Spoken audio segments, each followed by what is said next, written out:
ஜனநாயகத்தோட முழு படமும் ரிலீஸ் ஆயிருச்சு அப்படின்னு எவ்வளவு முடியுமோ அவ்வளவு மோசமா அந்த படத்தை வெளிவர விடாம ஜனநாயகன் படத்தை கலெக்ஷனுக்காக எடுக்கல, ஒரு எலெக்ஷனுக்காக எடுத்த படம் தானே, அதனால இந்த படம் ரிலீஸ் ஆனதால பெரிய ஒன்றும் கவலை இல்லை. எப்படி ரிலீஸ் ஆயிருக்கு அப்படிங்கிறதா இங்க முக்கியமா பேசப்பட வேண்டிய விஷயம். மதுரையில இருந்து அவர் வெளியில வரும்போதே பாத்தீங்கன்னா அந்த மதுரை டோல்கேட்லயே மடக்கிட்டாங்க. அந்த அளவுக்கு பயங்கரமான கூட்டம். டக்குனு ஒரு சைக்கிள் ஒன்று எடுத்துக்கிட்டு கூட்டத்துக்குள்ள வர ஆரம்பிச்சிட்டாரு. நான் இறங்கி நடந்தே வரணும்னு சொல்றாங்க, நடந்தே என்னங்கன்னு பாக்குறியான்ற மாதிரி. அதுக்கு முன்னாடி காரைக்குடியில என்ட்ரு ஆகிறதுக்கு முன்னாடி பாத்தீங்கன்னா ஒரு பை ஒண்ணு விஜய் தலை மேல படுது.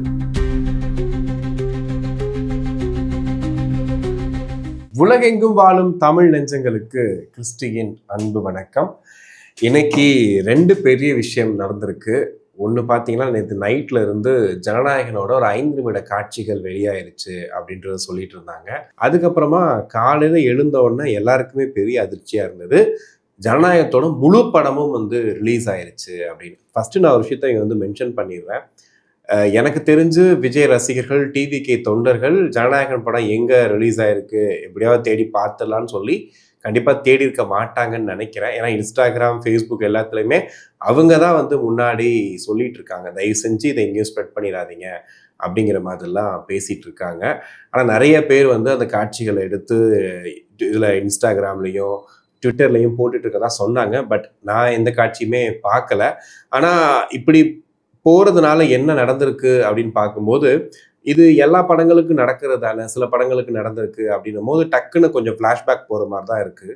தலைவா அப்படின்ற ஒரு படம், அந்த படத்தை எவ்வளோ முடியுமோ அவ்வளோ மோசமாக அந்த படத்தை வெளிவர விடாமல் முன்னாடியே இணையத்தில் வெளியானது, முன்னாடியே ரிலீஸ் ஆனது, நிறைய பிரச்சனைகள் கொடுத்து கடைசியில் விஜயர்கள் மேடையில் கூட சொல்லியிருந்தாரு, ஒரு நல்லா போயிருக்க வேண்டிய படம் தலைவா அப்படின்ற ஒரு மென்ஷனோட தான் அந்த படத்தை சொல்லியிருப்பாரு. ரொம்ப மனசுக்கு நெருக்கமான படம் தலைவானும் சொல்லியிருப்பார். ஸோ அப்படி வந்த படம் தலைவா. பட் அந்த படம் என்ன பண்ணுச்சு அப்படின்னு கேட்கும்போது ஒரு பெரிய ஹிட்டு கொடுத்தாங்க விஜய் ரசிகர்கள். அதுக்கப்புறமா இப்போ வரைக்குமே விஜயோட கெரியர்ல ரொம்ப முக்கியமான படங்கள்ல தலைவா படம் எப்பவுமே இருக்குங்கிறது மட்டும் மாற்று கருத்து இல்லை. இப்போ ஒரு அரசியல் கட்சி ஆரம்பிச்சதுக்கு அப்புறமா தலைவால வரக்கூடிய அந்த பாடல்கள் எல்லாமே இப்போ கரெக்டாக ஒரு கனெக்ட் ஆகிற மாதிரி அவ்வளவு ஆக்டா இருக்கும்னு சொல்லுவாங்க. ஸோ எல்லாமே பிளான் பண்ணி பண்ண விஷயங்கள் மாதிரி தான் இருக்குன்ற மாதிரி இருந்துச்சு. அப்படி பார்க்கும்போது ஜனநாயகன் படத்தை கலெக்ஷனுக்காக எடுக்கல, ஒரு எலெக்ஷனுக்காக எடுத்த படம் தானே, அதனால இந்த படம் ரிலீஸ் ஆனதால பெரிய ஒன்றும் கவலை இல்லை அப்படின்ற மாதிரி சில பேர் பேசிட்டு இருக்காங்க. பட் எப்படி ரிலீஸ் ஆயிருக்கு அப்படிங்கிறதா இங்க முக்கியமா பேசப்பட வேண்டிய விஷயம். அதாவது சென்சார் போர்டுக்கு அனுப்பப்பட்ட அந்த கட்டு தான் ரிலீஸ் ஆயிருக்குங்கிறது. அந்த அந்த ரிலீஸ் ஆன வீடியோட சில ஸ்க்ரீன்ஷாட் பார்த்தோம். அதில் பார்த்தீங்கன்னா ஓரமாக அதில் குறிப்பிடப்பட்டிருக்குது இந்த மாதிரி எடிட்டர் வெர்ஷன் அப்படின்ற மாதிரி குறிப்பிடப்பட்டிருக்கு. அப்படி பார்க்கும்போது இது ஏதோ உள்ளுக்குள்ள சென்சார் போர்டுக்குள்ளேயோ அது மத்தியிலையோ எங்கேயோ ஒரு காப்பி சிக்கியிருக்கு. அந்த காப்பி எடுத்து ரிலீஸ் பண்ணியிருக்காங்க. அதுவும் ஹச்டின்றாங்க, ரொம்ப குவாலிட்டியாக இருக்குன்றாங்க. ஸோ அதெல்லாம் கேட்கும்போது ரொம்ப கஷ்டமாக இருக்குது. நேற்று ஹச்வினோத்தோட அந்த இன்ஸ்டாகிராம் ஸ்டோரியை பார்க்கும்போது உண்மையிலே கவலையாக தான் இருந்துச்சு. எத்தனை பேரோட ட்ரீம் தெரியுமா அந்த ஒரு சில காட்சிகள் அப்படிங்கிறது. இது நாட் ஃபார் த விஜய், இது நாட் ஃபார் த ஒரு டைரக்டர், ஒரு படம் அப்படிங்கிறத தாண்டி இதோட மொத்த உழைப்பு பார்த்தீங்கன்னா இதுக்காக வேலை செஞ்சுருப்பாங்க இல்லையா, ஒரு கேமராமேனா, லைட் மேனா, சின்ன கேரக்டர் பண்ணிக்கிட்டு அவ்வளோ விஷயங்கள் பண்ணியிருப்பாங்க இல்லையா.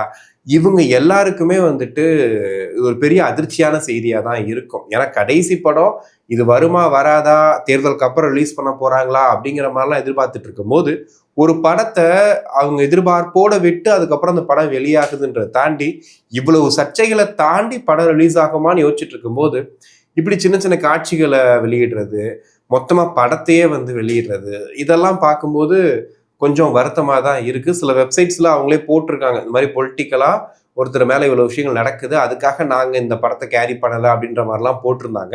ஆனால் நிறைய இடங்கள்ல இந்த படம் டவுன்லோட் செய்யப்பட்டிருக்கு, ஷேர் செய்யப்பட்டிருக்கு அப்படின்லாம் கேள்விப்படும் போது ரொம்ப கஷ்டமாக தான் இருக்குது. ஒரு இயக்குனராக, ஒரு கிரியேட்டராக அவருக்கு எவ்வளோ கஷ்டம் இருக்குன்றது தெரியும். ஆனால் ஒரு விஷயம் மட்டும் ட்ரூ, இது எத்தனை நீங்க பிரிண்ட் போட்டு எத்தனை வாட்டி இந்த படத்தை வந்து நீங்க ஷேர் பண்ணி பார்க்க வச்சுட்டாலுமே இந்த படம் என்னைக்கு ரிலீஸ் ஆகுதோ அன்னைக்கு கண்டிப்பா விஜய் ரசிகர்கள் திருவிழா மாதிரி கொண்டாட தான் போறாங்க. இந்த படத்தை திரும்ப திரும்ப திரும்ப பார்க்க தான் போறாங்க. ஏன்னா அவருடைய நார்மலா ஒரு ஆவரேஜ்னு ஒரு படத்தை சொல்லிட்டா கூட அந்த படத்தை போய் 100 நாள் கூட பார்க்க ரெடியா இருக்கும்னு சொல்லக்கூடிய வெறிப்பிடித்த ரசிகர்கள் இங்க இருக்காங்க. அப்படி இருக்கும்போது இப்படி இந்த படம் கடைசி படம் அவருடைய ஃபேர்வெல் மூவி அப்படின்னும் போது விட்டு கொடுத்துருவாங்களா என்ன? ஸோ அதனால வந்து இந்த விஷயத்த விஜய் ரசிகர்களும் சரி தாவேகா தொண்டர்களும் சரி என்ன மாதிரி எடுத்துப்பாங்க அப்படிங்கிறத வந்துட்டு கண்டிப்பா யூகிக்கவே முடியல. நான் பார்த்த வரைக்கும் சில பேர் கொஞ்சம் பாசிட்டிவா தான் சொல்லியிருக்காங்க. வந்தா வந்துட்டு போதுங்க, நாங்க அதெல்லாம் பார்க்க மாட்டோம், நாங்க தியேட்டர்ல தான் பார்ப்போம் அப்படின்னு. இன்னொரு சைடு வந்து இது எலெக்ஷனுக்காக எடுக்கப்பட்ட படம் தானே, அதனால சில காட்சிகள் வரும்போது அதை பார்த்துட்டு வெறி ஆகட்டும், ஆப்போசிட் டீம் கதறட்டும் அப்படின்ற மாதிரியும் சொல்லிட்டு இருக்காங்க. பட் எது எப்படியோ இது எலெக்ஷன் இதெல்லாம் தாண்டி பார்த்தீங்கன்னா அது ஒரு படைப்பு. அதை படைச்ச அந்த வினோத்துக்கு தான் அந்த வழி என்னன்னு தெரியும். ஸோ அதையும் நம்ம புரிஞ்சுக்க வேண்டியிருக்கு. சரி, இந்த விஷயம்லாம் நடந்துகிட்டு இருக்குது. இன்னைக்கு காரைக்குடியில் விஜய் அவர்களுடைய பிரச்சாரம். அதுல விஜய் அவர்கள் இதை பத்தி பேசுவாரா, என்ன நடந்திருக்குன்றத சொல்லுவாரா, அவருடைய அரசியல் அடுத்த கட்டத்தை பத்தி விவரிக்க போறாரா அப்படின்னும் போது அங்கேயும் ஒரு சின்ன ஏமாற்றம். என்ன அப்படின்னா, காரைக்குடிக்கு போயிட்டு, அதாவது அவர் சொன்ன டைம் பார்த்தீங்கன்னா 4 மணி வரைக்கும் வந்து இவங்க பெர்மிஷன் கேட்டிருக்காங்க. ஆனா வந்து அங்க கொடுக்கப்பட்ட டைம் வந்து 2:30 வரைக்கும் தான் நீங்க பேச அனுமதின்னு சொல்லும் போது இவர் வழிநடுக வந்துட்டு இருக்கும்போது பாத்தீங்கன்னா அங்க இருக்கக்கூடிய பகுதி மக்களுக்கு தெரிஞ்சிருக்கும். மதுரையில இருந்து அவர் வெளியில வரும்போதே பாத்தீங்கன்னா அந்த மதுரை டோல்கேட்லயே வந்துட்டு மடக்கிட்டாங்க. அந்த அளவுக்கு பயங்கரமான கூட்டம், ஏகப்பட்ட கிரௌடு. அது எப்படி சொல்றதுன்னா, மதுரை மக்கள் சும்மாவே ஒரு விஷயம்னாவே பயங்கர கொண்டாட்ட மனநிலையில இருப்பாங்க. அவங்க கிட்ட போயிட்டு விஜய் மாதிரி யாரு உள்ள வராரு அப்படின்னு எப்படி இருக்கும், பயங்கர கிரௌட் ஆகி போயிடுச்சு. ஸோ அங்கேருந்தே அப்படியே டிலே ஆக ஆரம்பிச்சது. அது மட்டும் இல்லாமல் அந்த பைபாஸ் எடுத்துக்கிட்டிங்கன்னா மதுரை டு காரைக்குடி அந்த வரக்கூடிய பைபாஸில் சின்ன சின்ன ஊர்கள்லாம் இருக்குது. ஸோ ஒவ்வொரு ஊர்கள்லையும் பார்த்தீங்கன்னா அந்த இது ரோடு கிராஸ் பண்ணி வர்ற இடங்கள் எல்லாத்துலேயுமே மக்கள் கூடி கூடி நின்று பரிசு பொருட்களை கொடுக்கறது, நிறையா திங்ஸ் கொடுக்கறது, இந்த ஃபோட்டோ ஃப்ரேமு, மாலை தூக்கி போடுறது, பூக்களை தூவுறது, இந்த மாதிரி பண்ணி ஒரு ஒரு கட்டத்துக்கு அப்புறம் வந்து வண்டி நகரவே முடியாத அளவுக்கு வந்துட்டாங்க. ஸோ இப்படியே வந்துட்டு இருக்கும்போது விஜய் அவர்களுக்கு செய்தி போயிடுச்சு, இந்த மாதிரி டைம் ஆயிடுச்சு, நீங்க பேச முடியாதுன்னு நினைக்கிறேன் அப்படின்ற இடத்துக்கு வந்துட்டு போயிட்டாங்க. ஸோ அதனால என்ன பண்றது அப்படின்றதுக்காக என்ன பண்ணாருன்னா, டக்குன்னு காரைக்குடி உள்ள என்ட்ரு ஆகிற டைம்லயே பார்த்தீங்கன்னா டக்குன்னு ஒரு சைக்கிள் ஒன்று எடுத்துக்கிட்டு கூட்டத்துக்குள்ள வர ஆரம்பிச்சிட்டாரு. எனக்குலாம் பார்த்துட்டு ஆச்சரியம், எதுக்கு ஒரு தேவையில்லாம சைக்கிள்லாம் ஓட்டிட்டு இருக்காரு அப்படின்னு சொல்லிட்டு எனக்கு புரியல. அதுக்கப்புறம் தான் அந்த ரத்துன்ற விஷயத்தை வச்சு நான் கனெக்ட் பண்ணிக்கிட்டேன். அதாவது இந்த விஷயத்தையாவது இம்பாக்டா பண்ணிடுவோம், மக்கள் மத்தியில இறங்குனா பிரச்சனை. இந்த கவன் படத்துல வரும் இல்லையா, நான் இறங்கி நடந்தே வரணும்னு சொல்றாங்களாமே, நடந்தா என்னங்கன்னு பாக்குறியான்ற மாதிரி சைக்கிள் ஓட்டி காமிச்சிட்டு இருக்காரு. ஆனா ஒரு கட்டத்துக்கு மேல முடியல, பார்க்கும்போதே பயமா இருந்துச்சு. ஏன்னா இந்த பக்கமும் தள்ளுறாங்க, அந்த பக்கம் தள்ளுறாங்க, ஒரு தடுமாறிட்டாரு. திரும்ப கொண்டு போயிட்டு திரும்ப வண்டிக்கே போயிட்டாரு. போனதுக்கு அப்புறம் சரி பேசதான் வராரு போலன்னு சொல்லி பார்க்கும்போது இந்த அங்க இருக்கக்கூடிய அந்த வேட்பாளர் பிரபு அவர்கள் வண்டி மேல அப்படியே தாவி உள்ள ஏறி வராரு. அவர் தாங்கி பிடிச்சி நிப்பாட்டிட்டு அவர்கிட்ட இன்ஃபர்மேஷனை சொல்லிட்டு டக்குன்னு வந்து கையை மட்டும் தூக்கிட்டு இவதான் வேட்பாளர்னு சொல்லிட்டு அப்படியே கிளம்பிட்டார் விஜய். அங்க இருக்கக்கூடிய மக்களுக்கு வந்து ஒரு பெரிய ஏமாற்றமா தான் இருந்திருக்கும். சரி, அந்த கிரௌடு வந்து சேர்ந்துச்சா அப்படின்ற மாதிரி திரும்பி பார்க்கும் பார்த்தீங்கன்னா ஒரு ஃப்ரேம்ல பார்த்தா அந்த இடத்துல 4 பக்கமும் ரோடு, ஃபுல்லா 4 பக்கம் ரோடு, நடுவில் வந்துட்டு தேவர் சிலை இருக்கும். தேவர் சிலைக்கு உனக்கம் வச்சு இப்படி திரும்பி பார்த்தா அவ்வளோ கிரௌடு இருக்கு, பயங்கரமான கிரௌடு. ஏன்னா காரைக்குடினும் போது சுற்றி இருக்கக்கூடிய நிறைய ஊர்கள்ல இருந்து மக்கள் வந்திருப்பாங்க. அது வந்து சென்டர் பாயிண்ட் மாதிரி பல கிராமங்கள் இணைக்கக்கூடிய ஒரு இடம் தான் காரைக்குடி. அப்படி இருக்கும்போது இத்தனை மக்களும் வந்துட்டாங்க. பட் விஜயர்கள் பேசியிருந்தா நல்லா இருக்குமே, என்னடா பேசாம விட்டுட்டாரே அப்படின்ற வருத்தம் மட்டும் இருந்துச்சு. அதுக்கு முன்னாடி காரைக்குடியில என்ட்ராகிறதுக்கு முன்னாடி பாத்தீங்கன்னா ஒரு பை ஒண்ணு வந்து விஜய் தலை மேல வந்து படுது. அதாவது கவனிக்கல, யாரும் பவுன்சஸும் கவனிக்கல, விஜயும் கவனிக்கல. ஒரு வேல் ஒண்ணு பின்னாடி கொடுத்தாங்கன்றத வாங்கிட்டு இருக்கும்போது திரும்ப டக்குன்னு தலையில அடிச்சுட்டு போகுது. அதாவது மர்ம பை அப்படிங்கிறாங்க, அது என்னன்னு தெரியல.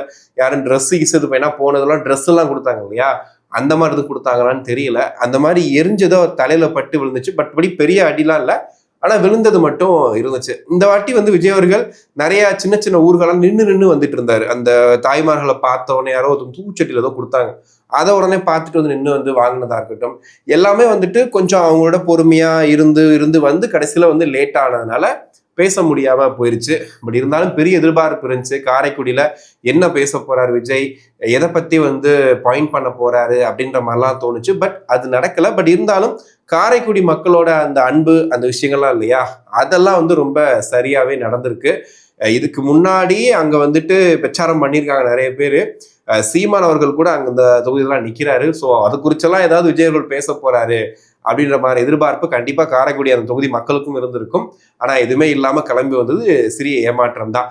எனக்கு தெரிஞ்ச ஒரு வீடியோ, அதாவது காரைக்குடி மக்களுக்கு நான் பேச முடியல, தாமதம் ஆயிருச்சுன்னு சொல்லி ஒரு வீடியோவோ இல்ல அடுத்த கட்ட பிரச்சாரத்துக்கு போவார் இல்லையா, இப்ப கடலூருக்கு போறது ஐடியால இருக்காங்க இல்லையா, அங்க போகும்போது மென்ஷன் பண்ணி சொல்றதுக்கு வாய்ப்பு இருக்கு அப்படின்ற மாதிரிதான் இப்போ வரைக்கும் இருக்கு. மேபி வந்து ஒரு நைட்டுக்குள்ள ஒரு வீடியோ கூட போடுறதுக்கான வாய்ப்பு இருக்கு, அறிக்கை கூட விடுறதுக்கான வாய்ப்பு இருக்கு. ஸோ அது என்ன வருது அப்படிங்கிறத பொறுத்து வந்து பார்க்கலாம். இன்னொரு பக்கம் எடுத்துக்கிட்டீங்க அப்படின்னா திமுக கூட்டணி, அதுல விசிகேவின் நிலை, விடுதலை சிறுத்தைகள் கட்சிக்கும் தேமுதிக கட்சிக்கும் வந்துட்டு இந்த கூட்டணிக்குள்ள இருக்காங்கிறத மறந்துட்டு அவங்க ரெண்டு பேரும் வந்துட்டு இப்படி இருக்காங்களா அப்படிங்கிறத தாண்டி விடுதலை சிறுத்தைகள் கட்சியை பொறுத்த வரைக்கும் திருமாவளவர்கள் இன்னும் எத்தனையத்தான் தாங்கிறது அப்படின்ற மாதிரி இருக்கு. எனக்கு அவருக்கு வருத்தமா இருக்கு இல்லையோ, விசிகே தொண்டர்களுக்கு குறிப்பா எனக்கே அவ்வளவு வருத்தமா இருக்கு. ஏன்னா ஒவ்வொரு வாட்டியும் அவர் அவமானப்படுத்துறாங்க, அவர் வந்து உதாசீனப்படுத்துறாங்க அப்படின்றது கண்கூடா தெரியுது. தெரிஞ்சுக்கிட்டும் அப்படி என்ன கொள்கை, அப்படி என்ன பாஜக உள்ள வந்துடக்கூடாதுன்னு ஒருத்தர் வந்து இருமாப்போட விசுவாசத்தோட உள்ள இருக்காரு அப்படிங்கிறத யோசிக்கவே முடியல. ஒரு மேடையில பாத்தீங்கன்னா வேட்பாளர்களை அறிவிக்கும் போது திருமாவர்கள் எத்தனை ஆண்டுகள் எவ்வளவு விஷயங்களை பார்த்த ஒரு தலைவர், அவர் வந்து ஒவ்வொரு வேட்பாளரா அறிவிக்கிறார். அந்த தொகுதியில நிற்கக்கூடிய அவருடைய கூட்டணி கட்சி வேட்பாளர்கள்லாம் அறிவிக்கும் போது ஒவ்வொருத்தரா சும்மா எல்லாரும் நினைச்சுட்டு வணக்கம் சொல்லிட்டே இருக்காங்க. பிரேமலதா அவர்கள் பேர் சொல்லும்போது பிரேமலதா அப்படி வாயில கை வச்சுட்டு அப்படியே ஒரு மாதிரியான ஒரு பாடி லாங்குவேஜ்ல ஒரு சிரிப்பு சிரிக்கிறாங்க. அது பார்க்கும்போது ரொம்ப ஒரு மாதிரி இருந்துச்சு. தொகுதியிலே கேப்டன் அவர்களின் அரசியல் வாரிசாக களத்தில் இன்றைக்கு நம்மோடு கைகோர்த்திருக்கிற இன்றைக்கு மிக துணிச்சலாக இந்த அரசு தொடர வேண்டும் என்று ஊராய் சென்று பிரச்சாரம் செய்து வருகிறார் திருமதி பிரேமலதா விஜயகாந்த் அவர்கள். சிதம்பரம் தொகுதியிலே மனிதநேய ஜனநாயக கட்சியின் தலைவர் தமீமுல் அன்சாரி, மற்ற தொகுதியில் அனைத்திலும் அண்ணன் புவனகிரி மன்னிக்க வேண்டும், துரைக்கு சரவணன் அவர்கள், உதயசூரியன் சின்ன எந்திரிச்சு வணக்கம் சொன்னா என்ன அப்படின்ற மாதிரி. சரி, ஓகே, அவங்க வந்து அவங்களும் கூட்டணியில முக்கியமான ஆளுன்றதுக்காக இருக்கலாம் அப்படின்ற மாதிரி இருந்துச்சு. ஆனா ஸ்டாலின் அவர்கள் வந்து அதே மாதிரி அறிவிக்கும் போது அவங்க வந்து எந்திரிச்சு வணக்கம் வைக்கிறாங்க.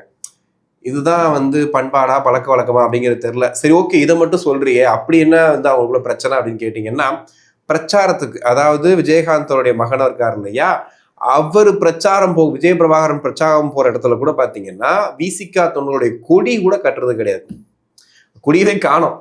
அது மட்டும் இல்லாம அவங்க ஆளுங்க உள்ள வரும்போது இவங்க வந்துட்டு என்ன சொல்றது, ஒரு மரியாதை கொடுக்காம இருக்கும், அவங்களே கிளம்பி போறாங்க. அந்த அளவுக்கு தேமுதிக விசிகாக்கும் ஏதோ ஒண்ணு ஜெல் ஆகணும்லாம் கிடையாது, ஜெல்லே ஆகல. ரெண்டு பேருக்குள்ள ஏதோ ஒரு பிரச்சனை போயிட்டு இருக்குன்ற மாதிரி விலகிதான் வந்துட்டு விசிகாவை தள்ளிக்கிட்டே இருக்காங்க. இது குறிச்செல்லாம் வந்துட்டு திருமாவளவர்கள் பேசவே இல்லை.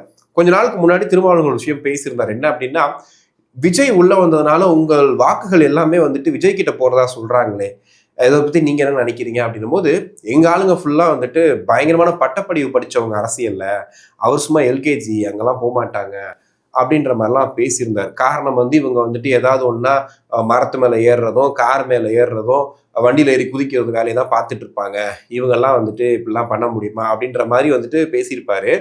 ஆனா முந்தா நாள் பாத்தீங்கன்னா ஒரு பிரச்சார வீடியோ எடிட்டர் வந்து உங்களுக்கு போட்டு காட்டுவாரு.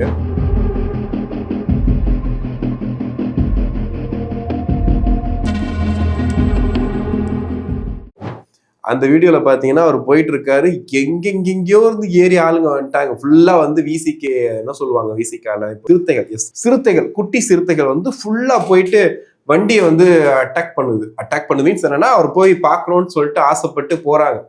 ஒரு கட்டத்துக்கு மேல அவர் உச்சத்துக்கு போயிட்டாரு. ஒருத்தர் ஏறி வந்து செல்ஃபி எடுக்க வந்தார், பல்லாரும் வர இறங்கிக்கல அப்படின்ட்டு. அப்புறம் அவர் வச்சிருந்தாலும் சொன்னாங்க, யாரு அந்த வந்த குட்டி சிறுத்தை வந்து குடிச்சிருந்தாங்கலாம் சொன்னாங்க. சோ ஒரு கட்டமைப்பு அப்படின்னு பேசுவாங்க. அதுவும் விசிகா, அதாவது திமுகலாம் அதிமுகலாம் விட்டுருங்க, விசிகாவை பொறுத்த வரைக்கும் அவ்வளோ பெரிய க்ரௌட் இருந்தாலுமே வந்துட்டு திருமாவளவர்கள் பேசுறதுக்கு ஆரம்பிக்கிறதுக்கு முன்னாடியும் சரி முடிச்சதுக்கு அப்புறமும் சரி க்ரௌடை வந்து கண்ட்ரோல் பண்ணிட்டு தான் உட்காருவாரு, இல்லை அவரே களத்துல இறங்குவாருன்னு சொன்னாங்க. அப்படிப்பட்ட திருமாவளவர்களுடைய கட்சி நடக்கக்கூடிய விஷயங்கள் தான் இது எல்லாமே. அப்போ இவங்க இன்னைக்கு தற்குறிகள் ஜோம்பிகள்லாம் சொன்னீங்க இல்லையா, இப்ப இவங்க என்ன பண்ணிட்டு இருக்காங்க? அப்ப யாரு அரசியல் சரியா கத்துக்கல? அப்ப யாரு, அதாவது என்னன்னா பொதுவா இங்க நடக்கிறது என்னன்னா, விஜய்ன்ற ஒருத்தரை பார்க்க வர கூட்டமும் சரி, இவங்களை பார்க்க வர கூட்டம் சரி, நீங்க பார்க்கக்கூடிய கட்சிக்காரங்க எல்லாருமே சரி, எல்லாருமே பொதுமக்கள். அவங்களுக்கு சில தலைவர்களை பார்த்தோன்னா ஆர்வமா ஓடுறாங்க, பாக்குறாங்க, இது பண்றாங்க. அது ஒரு மனித இயல்பு. அதை வச்சு அவங்க கேட்டகரி பண்ணாங்கல்ல, இன்னைக்கு இவருக்கே நடந்துருச்சு. உங்களை பார்த்தாலும் குதிக்கதான் செய்வாங்க. ஏன்னா அது வந்து ஒருத்தர் மேல அன்புல அவங்க பண்றாங்க. அது தவறுன்னு சுட்டி காட்டி நீங்க சொல்ற வரைக்கும் ஓகே. அதை வந்து ஒரு ஒரு ஒரு பொது இது பண்றது இல்லையா, இதெல்லாம் தற்கூரி கூட்டம், ஜோம்பி கூட்டம் அப்படிதான் பண்ணுன்றது. கடைசியில பாத்தீங்கன்னா அவங்களுக்கே வந்து விடிஞ்ச மாதிரி ஆயிப்போச்சு. இதை தாண்டி வந்து விசிகாவோட வேட்பாளர்கள் வந்து பேசக்கூடியது, பன்ருட்டி வேட்பாளர் வந்து பேசின வீடியோ ஒன்று இப்போ வைரல் ஆயிட்டு இருக்கு. என்ன அப்படின்னா, பட்டியலர்களும் கெடுக்கிறதும் அவங்களுடைய வாய்ப்புகளை மறுக்கவே இஸ்லாமியர்கள் தான் காரணம் சொல்லி பேசிட்டு இருக்காங்க. கடலூர் மாவட்டத்தில் பல இடங்களில் இஸ்லாமியர்களுக்கு தலித்துகளால் தான் பிரச்சனை. இப்படி இஷ்டத்துக்கு எங்கேயாவது ஒண்ணு ஏதாவது பேசி விட்டுட்டு அது மொத்தமா வந்து திருமாவர்களுடைய தலையில தான் வந்து நிக்குது. பாவம் அவர் என்ன பண்றதுனே தெரியாம இருக்காருன்ற மாதிரி தான் இப்ப தெரியுது. நேற்றுலாம் அவரு அந்த அறையை பாத்தீங்கன்னா, நாட் ஃபார் தட் கை, அவருக்கு விட்ட அறை மட்டும் கிடையாது, அது வந்து ஒட்டுமொத்த கோபத்தையும் பலார்னு விட்டாரு. ஏன்னா யோசிச்சு பாருங்களேன், மனுஷனுக்கு எவ்வளவு டென்ஷன் ஆகும், அவ்வளவு கோபம் இருக்கும். இதை தாண்டி தேமுதிக பண்ணக்கூடிய விஷயங்கள், தேமுதிகக்கு என்ன அங்கே 10 சீட்டு வாங்கிட்டோம், என்கிட்ட ஒரு எம்பி சீட்டு கொடுத்துட்டாங்க, நீ என்ன 8 சீட்டு அதுல 7 சீட் தான், இப்ப ஒரு சீட்டையும் காங்கிரஸ் விட்டு கொடுத்துட்டீங்க, அந்த தெனாவட்டா என்னன்னு தெரியல.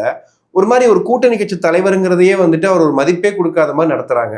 ஆனா நேத்துங்க நான் டிபேட் பார்க்கலான்னு சொல்லிட்டு சேனல் டிபேட் பார்த்துட்டு இருந்தேன். கண்டிப்பா இந்த செய்திகள்லாம் அதுல வந்திருக்குன்னு சொல்லிட்டு நான் ரொம்ப ஆர்வமா போய் பார்க்க போறேன். பார்க்க போனா அதிமுக கூட்டணிகள் என்ன நடக்கிறதுன்னு நேத்து முந்தா நாள் ஒரு டிபேட் போச்சு. அது எல்லா சேனல்லையும் கிட்டத்தட்ட ஒரே டாபிக்ல தான் வருது. நேத்து பாத்தீங்கன்னா திரும்ப அதிமுக கூட்டணி, அதுல கூட முந்தா நாள் வந்து பாத்தீங்கன்னா அந்த பரப்புரை பத்தி, அதாவது உதயநிதி பரப்புரை, எடப்பாடி பரப்புரை, அதாவது பரப்புரையில் அநாகரிகத்தின் உச்சமாக சொல்கிறதா அப்படின்ற மாதிரிலாம் டைட்டில் போட்டிருந்தாங்க. எல்லை மீறுகிறார்களா தலைவர்கள்லாம் போட்டிருந்தாங்க. நான் நினைச்சேன் ஓகே அதை பேசுறாங்க, நீங்க எதை பேசுவாங்க அப்படின்ற பார்த்தா திரும்ப அதிமுக கூட்டணி என்ன நடக்கிறது அப்படின்ட்டு எனக்கு அப்பதான் ஒரு டவுட் வந்துச்சு, என்ன நடக்கு புரியலன்னு சொல்லி டிபேட்டை பார்த்தா திமுக காரங்க பேசும்போது டைம் கொடுக்குறாங்க நிறையா, பட் அதிமுக பேசும்போது பாத்தீங்கன்னா டைம் கொடுக்கறது கிடையாது. அதிமுக சரி தாவேக்க யாரா இருந்தாலும் சரி டைமே கொடுக்கறது கிடையாது, ஸ்டாப் பண்றாங்க. பேசுறது அதிமுக பத்தி, அந்த கூட்டணி பத்தி தான் பேசுறாங்க. சரி, அங்க போய் என்ன பேசுறாங்கன்னு பார்த்தா எடப்பாடி பேசுனது சரியா உதயநிதி பேசுனது சரியான்னு தானே பேசணும். உதயநிதியோட எடப்பாடி ஏன் அப்படி பேசினாருன்னு தான் பேசுறாங்க ஒழிய உதயநிதி என்ன பேசினாருங்கிறத பெருசா சொல்லவே மாட்டுறாங்க. அதாவது எடப்பாடி சொன்னாரு பாத்தீங்களா, இந்த மாதிரி வந்துட்டு கொரோனா காலத்திலே போக வேண்டிய ஆளு இவரு, அன்னைக்கே போயிருப்பாரு அப்படின்னு பேசுனது சரியான்னு பேசுறாங்க. ஆனா உதயநிதி அவர்கள் ஒரு காலத்துல எடப்பாடி அந்த டெட் பாடின்னு வந்து சொன்னாரு, அதெல்லாம் மறந்து போச்சா? அதே மாதிரி வந்துட்டு சின்னம்மாவோட காலுக்கு நடுவுல அது என்ன அர்த்தத்தை கொண்டு வந்து பேசினாரு, அதுலதான் இவர் காண்டாகி இவர் கத்த ஆரம்பிச்சிட்டாரு, இவர் பேச ஆரம்பிச்சிட்டாரு. அப்போ என்னன்னா இங்க ஒரு வினை வருது எதிர்வினை வருது அப்படின்ற இடத்துக்குள்ளே வராம அது எப்படிங்க பேச முடியும்? முதலமைச்சர் வேட்பாளர் அது எப்படிங்க பேசிய முன்னாள் முதல்வர் அது எப்படிங்க பேச முடியும்னு அதை பத்தி தான் பேசிட்டு இருக்காங்க. எனக்கு அப்பதான் எனக்கு ஒரு விஷயம் புரிய வந்தது. அப்ப டிபேட்ல எதை பேசணும் எதை பேசக்கூடாதுன்னு ஒரு ஆல்ரெடி ஒரு முடிவு பண்ணி வச்சிருக்காங்களோன்ற மாதிரிதான் இருக்கு. ஏன்னா இன்னைக்கு திமுக கூட்டணிக்குள்ள அப்படி ஜெல்லாகல. ராகுல் காந்தி ஏன் வந்து ஸ்டாலின் பேரை சொல்ல மாட்டாரு, ஸ்டாலின் ஏன் ராகுல் காந்தி பேரை சொல்ல மாட்டாரு, 2 பேருக்கு என்ன பிரச்சனை, என்ன நடந்துகிட்டு இருக்கு அப்படின்ற கேள்வி இல்லை. புதுச்சேரிக்கு வந்த ராகுல் காந்தி ஏன் திமுக பேரை சொல்லல, ராகுல் காந்தி எப்ப இங்க பிரச்சாரம் பண்ண வருவாரு அதை பத்தியும் வந்து பேசல. ஆனா வந்துட்டு டிடிவி தினகரன் சொன்னாராம், அமித்ஷா தலைமையில தான், அமித்ஷா தான் வந்து எங்களை எல்லாரையும் வந்து ஒன்னா சேர்த்தாருன்னு சொன்ன அந்த வார்த்தையை புடிச்சுக்கிட்டு பாத்தீங்களா பாஜக தலைமையில தான் அதிமுக இருக்கு, பாஜக தலைமையில தான் அதிமுக இருக்குன்னு பேசிட்டு இருக்காங்க. ஸோ இது ரெண்டுமே பாத்தீங்கன்னா முன்னுக்கு பின் முரண்னு சொல்றாங்கல்ல, அந்த மாதிரி கூட கிடையாது. டோட்டலா வந்துட்டு இவங்களை அவாய்ட் பண்ணிட்டு இவங்களை வச்சு மட்டுமே நடத்திக்கலான்ற மாதிரி தான் இருக்கு. இதுக்கப்புறம் வந்து ஒரு பெரிய அதிர்ச்சியான செய்திகள் நிறைய இருக்கு. அதை வந்து நண்பர்கள் நிறைய பேர் அனுப்பிச்சிருந்தாங்க, வாட்ஸ்அப் இதில் இன்ஸ்டாகிராமில் அனுப்பிச்சிருந்தாங்க. என்னன்னா ஒவ்வொரு இடத்துலையும் வந்துட்டு விரட்டி அடிக்கப்படும் வேட்பாளர்கள் அப்படின்னு சொல்லிட்டு, அதில் அதிகமாக பார்த்தீங்கன்னா திமுக வேட்பாளர்களையும் சரி அதிமுகவும் சரி, பட் திமுக வேட்பாளர்கள் அதுவும் அமைச்சராக இருந்தவங்க நிறைய பேரை வந்துட்டு ஒரு ஊருக்கு போகும்போது வராதிங்கன்னா சொல்லிட்டு இருக்காங்க. இது ஜாதி பேரை சொல்லி தயவு செஞ்சு ஓட்டு கேட்டு வராதிங்கன்னு சொல்லிட்டு திமுக வேட்பாளர் தங்கபாண்டியனை முற்றுகையிட்டு மக்கள் அமைச்சிருக்கிறாங்க. 5 வருஷம் எதுவும் பண்ணாம ஓட்டு கேட்க மட்டும் ஏன் வந்தீங்க, திமுக வேட்பாளருக்கு விசில் அடித்து எதிர்ப்பு தெரிவித்த இளைஞர்கள். அதுக்கப்புறம் வந்து கனிமொழி அவர்கள் திருவள்ளூர்ல பேசிட்டு இருக்காங்க. பேசிட்டு இருக்கும்போது விடியல் பயணத்தை குறித்து சொல்றாங்க. விடியல் பயணத்தினால எவ்வளவு காசு நீங்க சேவ் பண்றீங்க, 8,000 மேல சேவ் பண்றீங்களா அப்படின்னு சொல்லிட்டு, அதுக்கு திருவள்ளூர்ல அந்த ஒரு பொண்ணு அங்கிருந்து கத்திட்டு இருக்கா, எங்க ஊர்ல எல்லாம் அந்த மாதிரிலாம் கிடையாது, எங்க கிராமத்துக்குலாம் வர்றது கிடையாது, சிட்டில மட்டும் தான் விடியல் பயணம் பயங்கரமா போயிட்டு இருக்கு அப்படின்னு சொல்லி கத்திட்டு இருக்காங்க.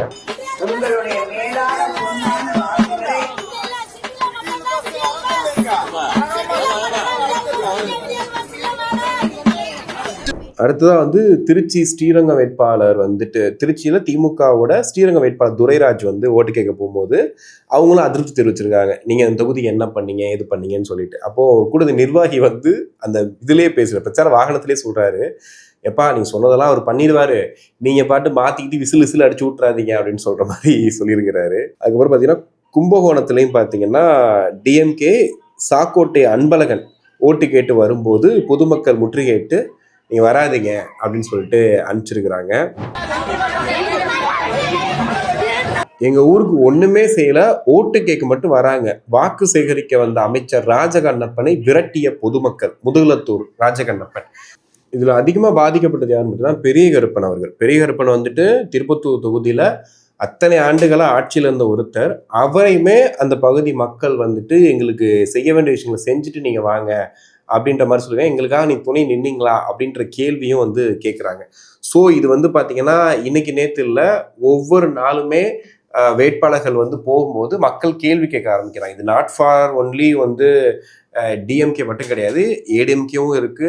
இதுல நாம் தமிழர் கட்சி அவங்க புதுசா ஓட்டு கேட்க போறாங்க, அவங்க கிட்டயுமே வந்து சண்டைக்கு வராங்க. டிவிகே கட்சி ஓட்டு கேட்க போறாங்கன்னு சொல்றாங்க, நீங்க புதுசா வந்து என்ன பண்ணிருக்கீங்க அப்படின்னு சொல்லிட்டு. ஸோ மக்கள் ரொம்ப தெளிவா இந்த வாட்டி வந்துட்டு நம்ம யாருக்கு ஓட்டு போடணும், ஐ மீன் யார் ஓட்டு போட்டா என்ன செய்வாங்கன்ற அந்த குழப்பத்தை தாண்டி இப்படி கேள்வி கேட்டா அவங்களுக்கு ஒரு மாற்றம் கிடைக்கும்ன்ற அந்த ஒரு இடத்துக்கு வந்து இப்பதான் மூவ் ஆயிட்டு போறாங்க. இப்போ வந்து ஏப்ரல் 9 நேற்று வந்து புதுச்சேரியோட தேர்தல் வந்து முடிஞ்சிருக்கு. இதுவரை இல்லாத வரலாறு காணாத வாக்குப்பதிவு அப்படின்ற இடத்துக்கு வந்து புதுச்சேரி வந்திருக்குது. இதுல எல்லாரும் என்ன சொல்றாங்க அப்படின்னா 86% போன வாட்டி, இப்போ 89 அந்த சதவீதம் வந்திருக்குது. தபால் ஓட்டெல்லாம் செய்யும்போது 90 தாண்டி இருக்குன்னு சொல்றாங்க. அப்ப 90 தாண்டி வந்திருக்குன்னா ஏதோ ஒரு இம்பாக்டான ஒரு ஆள் உள்ள இறங்கியிருக்காரு, அப்ப விஜயை வச்சுதான் வந்துட்டு அங்க ஓட்டு அதிகமா வந்திருக்குன்ற மாதிரிலாம் பேசிட்டு இருக்காங்க. எதுவா இருந்தாலும் மே 4 கண்டிப்பா தெரிஞ்சிடும். அதுக்கப்புறம் வந்து நேற்று ஒரு வீடியோ வந்து பயங்கர வைரலா போயிட்டு இருந்துச்சு. ஆனா வந்து செய்திகள்ல பெருசா அந்த வீடியோ வரவே இல்லை. தலைமைச் செயலகத்துக்கு வெளியில ஒரு காவல்துறை அதிகாரி தன் மகளோட வர்றாரு, வந்து டிஎம்கேயோட கொடியை எரிக்கிறாரு. சக காவல்துறையினர் வந்து தடுக்கிறாங்க.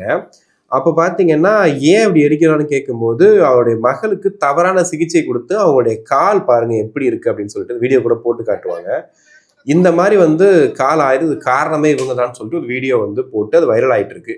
இது வந்து சோசியல் மீடியால பயங்கர வைரலா போயிட்டு இருக்கு. பட் ஆனா வந்து எந்த மெயின் ஸ்ட்ரீம்லுமே பெருசா இதை வந்து கொண்டு போய் சேர்க்கல, எந்த விவாதத்திலையுமே இதை வந்து கொண்டு வரல. இது ஏன்னே தெரியல, இது ஏன் அப்படி நடக்குது அப்படிங்கிறது தெரியல. எலெக்ஷன் நேரத்துல வந்து இது மாதிரிலாம் இது விஷயம்லாம் பேசக்கூடாதுன்ற மாதிரி சொல்றாங்களா, இல்லை என்ன நடந்துட்டு இருக்கு அப்படிங்கிறது தெரியல. ஸோ இந்த மாதிரிதான் வந்து இப்ப வரைக்கும் வந்து போயிட்டு இருக்கு. இதுல பல விஷயங்கள் நீங்க பார்த்துட்டு நீங்களே ஆச்சரியப்படுற விஷயங்கள் தான் நடந்துட்டு இருக்கும். இப்போதான் வந்து அந்த ஒரிஜினல் பிரச்சாரத்துக்குள்ள போறாங்க. இந்த ஒரு ஊர்ல போய் தோசை ஊற்றி கொடுக்கறது, போண்டா போடுறது, இந்த மாதிரி வேலைகள்லாம் இப்பதான் வந்துட்டு திமுக வேட்பாளரும் சரி, அதிமுக, நாம் தமிழர், டிவிகே எல்லாரும் பண்ண ஆரம்பிச்சிருக்கிறாங்க. இதை தாண்டி அடுத்த கட்டமா என்னென்ன பண்ண போறாங்கன்றத பொறுத்து இருந்து பார்ப்போம். அடுத்ததான் விஜய் அவர்கள் வந்து கடலூர் இந்த மாதிரி வந்துட்டு கன்னியாகுமரி அப்படின்ட்டு தொடர்ந்து பிரச்சாரத்துக்கு போக போறதா சொல்றாங்க. பட் இருந்தாலுமே கடலூர் நேற்று கேன்சல் பண்ணதுக்கு வந்துட்டு காரணம் வந்துட்டு இவங்க டிவிகே தான், ஏன்னா இவங்க தான் வந்துட்டு அந்த புதுச்சேரியை காரணம் காட்டி சொல்லிட்டாங்கன்ற மாதிரி சொன்னாங்க. அதாவது டிவிகே தரப்புல என்ன சொல்றாங்கன்னா, புதுச்சேரியில வாக்குப்பதிவு நடந்துகிட்டு இருக்கு, இவர் கடலூர் போகும்போது அந்த வழியா தானே போறான்னு சொல்லிட்டு மக்கள் அங்க வர்றதுக்கு வாய்ப்பு இருக்கு, டிவிகேக்கு வாக்களிக்க நினைக்கிறவங்க கூட வந்துருவாங்கன்ற மாதிரிலாம் ஒரு காரணம் சொல்றதா சொல்றாங்க. பட் எந்த அளவுக்கு அது உண்மைன்னு தெரியல. ஆனா விஜய் அவர்கள் வந்து திடீர்னு ஒரு நாள் கேப் விடுறது, அது வந்து பிரச்சாரத்துக்கு ஒரு மாதிரி தொய்வாயிடும். அது டெய்லி அந்த வைபோட போயிட்டே இருந்தாருன்னா அது பாட்டுக்கு அது ஒரு வாரத்துக்கு போயிட்டே இருக்கும். ஸோ அது மட்டும் ஸ்டாப் பண்றது இதா இருக்கு. இதை தாண்டி திரும்ப திரும்ப திரும்ப திரும்ப ஒரு விஷயம் நடந்துகிட்டே இருக்கு. என்ன அப்படின்னா, விஜய் வாகனம் பின்னாடி போய் விபத்து. இன்னைக்கும் காரைக்குடியில போயிட்டு இருக்கும் போது 2 பேர் கீழே விழுந்து சென்ட்ரல் மீடியன் இருக்குல்ல, அதை போய் மோதி விழுகிறாங்க. பார்க்கவே பயங்கரமா இருந்துச்சு. ஏன்னா படிச்சு படிச்சு சொன்னா கூட கேட்க மாட்டாங்களான்னு தெரியல. ஹெல்மெட்டும் போடாம சைட்ல வந்துட்டு அவங்கள ஃபாலோ பண்ணிட்டே வர்றது, இவ்வளவு பண்ணியும் வந்துட்டு அங்க இந்த மாதிரி வந்து விழுந்தா அவங்க என்னதான் பண்ண முடியும்? ஒரு கட்டத்துக்கு மேல என்னதான் பண்ண முடியும்னு ஒரு கேள்வி வரும்ல. நம்ம ஒரு பாதுகாப்பு கொடுக்கல, இது பண்ணல அது பண்ணலாம் சொல்ல முடியும். பட் இப்படிலாம் வந்து விழுகிறவங்கள்ட்ட போய் நம்ம என்ன விழுகாதீங்க, விழுகும் போது நம்ம என்ன பிடிக்க முடியும்? ஏன்னா இது வந்து ரொம்ப அன்எக்ஸ்பெக்டடா ரொம்ப தேவையில்லாத விஷயத்த பண்றாங்க. இதை தாண்டி வந்து மதுரையில இருந்து வந்துட்டு அந்த டோல்கேட்டை தாண்டும் போது நிறைய பேர் வண்டியில ஏற முயன்றாங்க டிவிகே தொண்டர்கள். வண்டியில ஏற முயன்றது தப்புன்றது ஒரு பக்கம் இருக்கலாம். ஏன்னா வந்துட்டு அந்த வண்டியில ஏறக்கூடாது, ஏறினா கீழே வந்துருவாங்க ஆபத்துன்றது ஓகே. பட் அந்த பவுன்சர் என்ன பண்றாருன்னா ஷூ காலால அந்த கை வச்சிருப்பாங்க பிடிச்சி தொங்குவாங்கல்ல, அதை மிதிக்கிறாரு. இதை கண்டிப்பா விஜய் வந்து கண்டிச்சே ஆகணும். ஏன்னா அது ஒரு மாதிரி இருந்துச்சு, ஒரு மாதிரி சர்வாதிகார திமிரு மாதிரி இருந்துச்சு. அப்படி பண்ணவே கூடாது. ஏன்னா அவங்க பிடிச்சவரை பார்க்கறதுக்காக தொங்குறாங்க வைக்கிறாங்க ஓகே. விஜயை பாதுகாக்கிற வரைக்கும் நல்ல விஷயம், சூப்பரா பாதுகாக்கிறீங்க, அவர் மேல எதுவும் அடிபடாம பாத்துக்கிறீங்க, எல்லாம் ஓகே. பட் ஆனா இறங்குங்கன்னு சொல்றதுக்கு உங்களுக்கு உரிமை இருக்குது. மிதிக்கிறதுக்கோ அவங்கள கையை போட்டு உங்க பூட்ஸ் காலில் மிதிக்கிற அளவுக்கு வந்துட்டு நீங்க பெரிய இவரோ அவங்க ஒன்றும் வந்துட்டு தாழ்ந்தவங்களோ கிடையாது. இவங்களை நம்பிதான் அவரே வராரு. ஸோ அப்படி இருக்கும்போது அப்படி மிதிக்கிறது பண்றதெல்லாம் ஏதோ ஒரு இடத்துல மிதிச்சாலும் அந்த பையன் டக்குன்னு கையை விட்டு ஏதாவது ஆச்சுன்னா என்ன பண்றது? அப்ப யார் மேல போய் பலி போடுறது? இது வந்து பவுன்சர்ஸ் புரிஞ்சுக்கணும். நல்லா பல்கா வந்துட்டு கண்ணாடி போட்டுக்கிட்டு ஜாலியா மேல உட்காந்துக்கிட்டு ஸோ வந்து அந்த பவுன்சர்ஸ் வந்து அதை புரிஞ்சுக்கணும். அவங்க நீங்க வந்து பாதுகாப்பு வந்து நாட் ஃபார் த விஜய், அங்க இருக்கக்கூடிய எல்லாருக்கும் தான் நீங்க பாதுகாப்பு. அங்க ஏறக்கூடிய அந்த சரியா வந்து அவங்க எதுவும் பிடிக்கல விழுந்துட்டாங்க அப்படின்னா யார் பொறுப்பேற்கிறது? ஸோ இதையும் விஜயர்கள் கண்டிக்கணும். ஸோ இன்னைக்கு கண்டிப்பா விஜயர்கள் ஏதோ ஒரு வீடியோவோ இல்லை இதை பத்தி ஏதோ பேசுவாருன்ற எதிர்பார்ப்பும் இருக்கு. என்ன நடக்குது அப்படிங்கிறத பொறுத்து வந்து பார்ப்போம். ஸோ நீங்க வீடியோ பார்த்துருப்பீங்க, நீங்க என்ன நினைக்கிறீங்க? இப்போ திமுக கூட்டணியா இருக்கட்டும், அதிமுக கூட்டணியா இருக்கட்டும், ஒரு பக்கம் விஜயவர்கள் வந்துட்டு இருக்காரு, ஒரு பக்கம் நாம் தமிழர் கட்சி வந்துட்டு இருக்காங்க. இது போக 2 கட்சி வேற இருக்குது, சின்னம்மா கட்சியும் ஐயா கட்சியும் இருக்குது. அவங்களுமே ரொம்ப வீரியமா பிரச்சாரத்தை மேற்கொண்டு வந்துட்டு இருக்காங்க. ஸோ என்ன நடக்க போகுது, யார் இந்த பிரச்சாரத்துல முன்னேறி போயிட்டு இருக்காங்க அப்படிங்கிறத கமெண்ட்ஸ்ல சொல்லுங்க. நன்றி.